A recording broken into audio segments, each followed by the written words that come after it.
होलिया में आइल बड़ू साली रंग हम जो बना के जाली।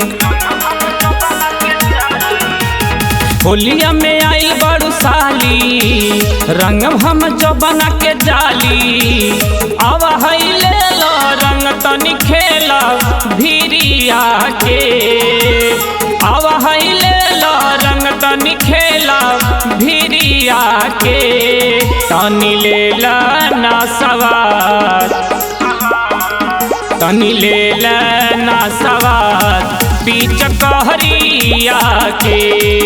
तनी लेला ना सवार असोहलिया के।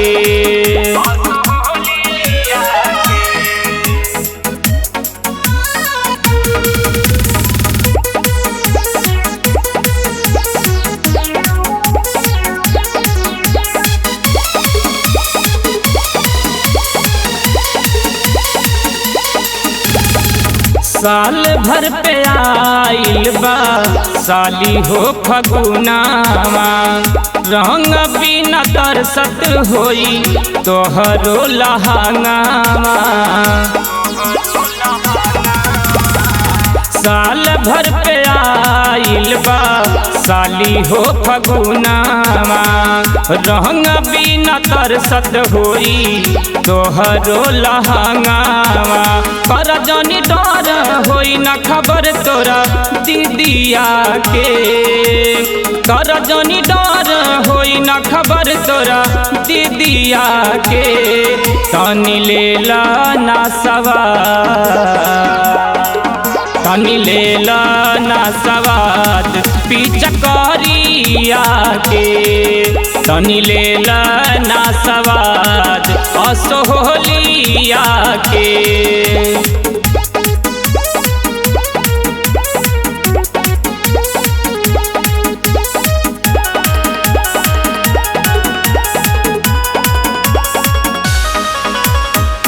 मानी जा मनोज के काहे दिल तोड़तारू। जीजा के होली साली आधा में हरारू। ओ मानी जा मनोज के काहे दिल तोड़तारू। जीजा के होली साली आधा में हरारू। ले लहाई धोला तनी सकल भिरियाई के। ले लहाई धोला तनी सकल भिरियाई के।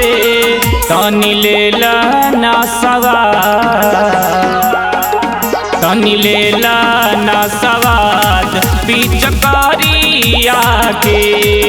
तनी लेला ना सवाद असोहलिया के।